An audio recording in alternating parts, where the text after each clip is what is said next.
the laws of physics are mostly equations, things like Maxwell's equations describing electric and magnetic fields, Einstein's equations describing gravity. So they are these very simple and beautiful equations which are, in some sense, totally precise and really describe what nature does. Somehow nature knew that and does what the equations say. And that's something quite unique. There's nothing like that in biology. There's nothing like that in chemistry or anywhere else. In the rest of science, you have what we call emergent laws, which are laws which arise out of complicated structures where the details don't matter, but the structure as a whole has a well-recognizable behavior. Like, so for example, the laws of evolution in biology, which you can't write down an equation for evolution, but you know what it means. It tells you roughly how things go when you have a whole lot of species competing with each other. So those are they're definitely laws, but they are not in the same category. They are some sort of abstraction arising out of a whole multitude of facts. It's so simple, these equations. I mean, mathematics can be hard, but they're simple in terms of they're small. Right, yes, it takes only 2 lines to write down. I mean, that is the miracle. It's sort of recent in a way. I mean, in the whole history of science, well, Newton was the first. That came as the sort of the overwhelming discovery in the 17th century that you can describe the heavens, at least, and the planets and the motions of the moon and the fall of an apple with one equation, namely Newton's equation. Now, there's another group, generally philosophers, that say, sure, these equations work, but they really don't represent reality. It is just a human intervention imposing on reality some of our constructs that we're never going to get to the real reality.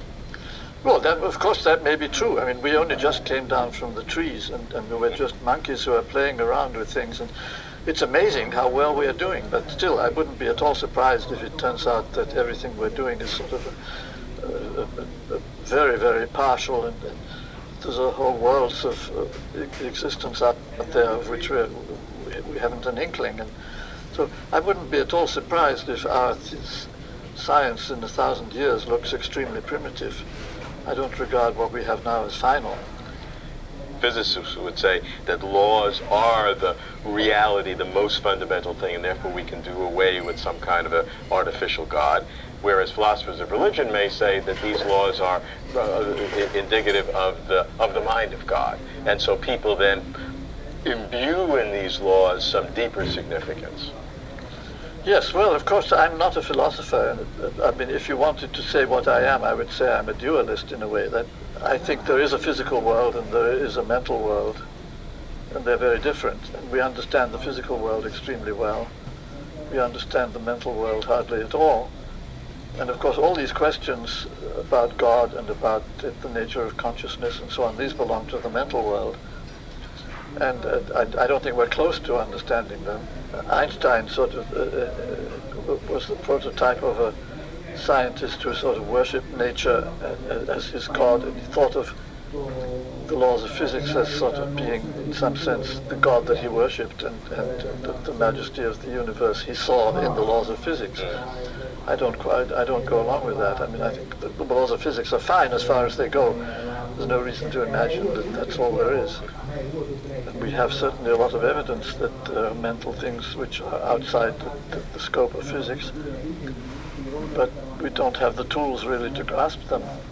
I prefer that the laws are independent, that the mental world has its own autonomy, but then, of course, that's my prejudice. God may turn out to disagree with me, as he often has in the past. For all future stewards of the earth, and that's all of us, here's a quick quiz. What is the most renewable and sustainable material with which to build our homes? How can we turn some of the CO2 we're putting into the atmosphere into an asset? And how can we make the world more beautiful and green? The answer to all these questions is trees. Trees make up about 90% of all the living biomass on Earth, and forests serve as home to the majority of species on the planet. We use thousands of products, many every day, that come from trees. Some are obvious, like wood and paper, and many not so obvious, like microcrystalline cellulose, a key ingredient in many medicines. Anyway, who doesn't love trees? Yet trees, especially in the last few decades, have become very controversial. People are divided into two broad camps. One group sees trees as a critical source of renewable material and of renewable energy. This group generally favors planting trees and making use of the many products derived from them. The other group emphasizes the value of forests as ecosystems to provide a protected habitat for threatened species. This group prefers to see forests off limits to commercial use. The arguments between these two groups can get pretty heated. But here's the good news. If we do it right, we can use our trees and enjoy them too. Before I explain how, I need to define two terms. The first is forestry, which means the creation, management, and use of forests. The second term is deforestation, which means the permanent loss of forests. There are two widespread misconceptions about forestry. The first misconception is that forestry, as practiced by the forest industry, is responsible for deforestation. We may think that when we buy wood from a lumber yard, we are causing a bit of forest to be lost somewhere. But what we're really doing is sending a signal to the marketplace to plant more trees, to produce more wood, to supply the demand in the lumber yard. It is no different from any other renewable crop. It's just that trees take longer to mature than annual farm crops. The giant paper company Boise Cascade is just as much in the business of planting trees as it is in harvesting them.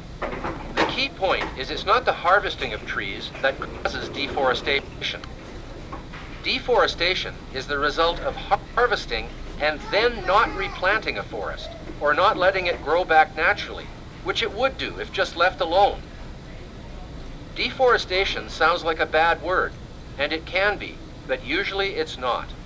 All it means is that after the trees are harvested, the land is used for a different purpose. The largest cause of deforestation is agriculture, the creation of new farmland. But farming is important. After all, the world has 7 billion people to feed. Another reason for deforestation is to make way for towns and cities. Manhattan was once a great forest. Now it's a great city. The second misconception about forestry is the tendency to judge landscapes by how they look to our eyes. We easily make the mistake of using our sense of what is beautiful and what is unsightly to judge the ecology of the land. This results in repulsion at the sight of a recently logged landscape because it looks ravaged, destroyed, and unsightly. We don't react this way to a landscape of pasture with sheep peacefully grazing, or a wheat field waving in the wind, yet both are examples of deforestation. Where there once was a biodiverse natural forest, we now have a ranch or a farm.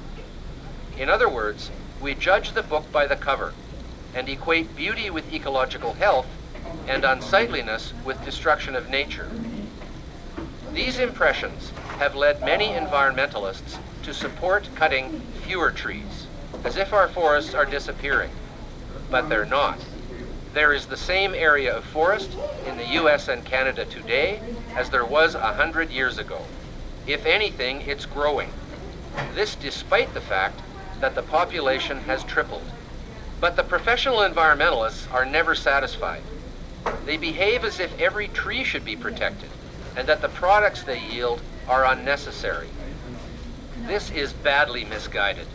The correct position, from a purely environmental perspective, is to grow more trees, the world's most abundant renewable resource, and use more wood. We can do both. In the end, we're all tree huggers. I'm Patrick Moore, co-founder of Greenpeace. The human brain invented an idea called a future. No other animal has a sense of a future as we do. And because we invented this idea of a future, we're the only animal that said We can affect the future by what we do today.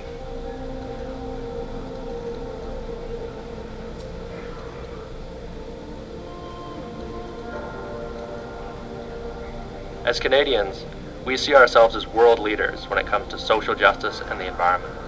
But the reality is we're falling behind. From Sarnia to Athabasca, from Sydney to Grassy Narrows, Canada is peppered with toxic hotspots left over from irresponsible and poorly regulated industrial activities that'll take years to clean up and will cost taxpayers billions of dollars. At any given moment in Canada, there are over 1,000 boil water advisories, and our own government reports that 1 in 2 Canadians lives in an area with unsafe levels of air pollution. 30 to 35 years ago, we celebrated what we thought were great victories. We stopped clear-cut logging in areas. We stopped dams that were going to be built. And we celebrated them as great victories.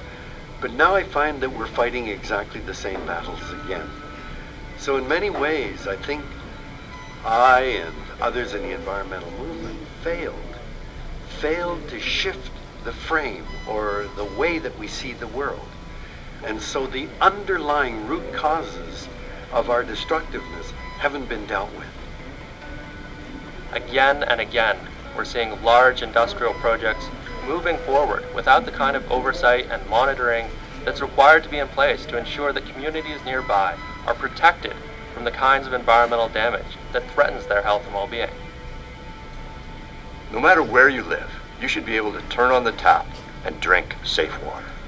You should know that the food your family eats is free from pesticides and other harmful chemicals. And when you go for a walk down the street, you shouldn't have to worry about breathing in toxic air pollution. Imagine for a moment living in a world where the people and places you love are protected, where preserving air, soil, and water quality are among our highest priorities. Imagine a world where decision makers can only move forward on the environment, working toward a future that is healthier and more secure. My mom and dad were born in Vancouver, raised in Canada all their lives. They couldn't vote because they were Japanese Canadians. Women weren't considered full, legitimate members of society. They couldn't vote. Gays and lesbians were not recognized as having legitimate rights. So we're constantly having our awareness opened up over time. And so it is with the environment. Around the world, more than 110 nations are doing exactly that, recognizing their citizens' right to live in a healthy environment, but not Canada. These countries, from Costa Rica to Norway, have decided that their citizens' right to live in a healthy environment is a fundamental human right, just like the right to vote or freedom of speech. Everything on this small blue planet is interconnected and interdependent. I believe that our ability to look into the future gave us the realization that we could affect the future by what we do today. There's a First Nations story about a hummingbird. When a forest fire began, the hummingbird flew to a lake, picked up a drop of water in its beak, flew back and dropped it on the fire, and went back and forth again and again. And all the other animals just laughed at the hummingbird and said, "What are you doing? It's not going to make a difference." And his answer was, "I'm doing the best I can." Change is possible, but it means spreading the word and engaging others in what becomes a movement. With the right to a healthy environment recognized at all levels of government, 3 very important things will happen. Stronger environmental laws, better enforcement of existing laws, and an end to having today's laws rolled back in the future. Ultimately, it will mean thousands of Canadians won't have to boil their water to ensure that it's safe to drink. It will mean that every Canadian will know that the air that they breathe is safe for them, their families, and their children. And we won't risk something as fundamental as the food we feed our children being laced with harmful pesticides that should have been banned years ago. The right to a healthy environment creates a minimum standard for all of our environmental laws, meaning that no matter who forms the government in the future, today's laws can only be strengthened and never weakened. There's already a movement underway to make this a reality. Right now, almost every single Canadian believes that nature is essential to their survival. And 85% of Canadians agree that the Charter of Rights and Freedoms should include the right to live in a healthy environment. So how do we turn this belief into action? The first step is for Canadians all across the country to come together and work with their municipal leaders to pass municipal declarations recognizing our right to a healthy environment. The second step is for cities all across Canada to lift up their declarations as a model for provinces to follow. This will inspire provincial leaders to pass environmental bills of rights. With so many people standing up from coast to coast to coast, and cities and provinces leading the way, the final step is to see the Canadian Charter of Rights and Freedoms amended to recognize our right to a healthy environment. That's what the Blue Dot Tour is all about. Ordinary people coming together to take extraordinary action. This is the big thing, the big push. And to me, this is the chance to look at the bigger picture and begin to change the playing field. Things are only impossible until someone decides that they're not. Today is the day we decide.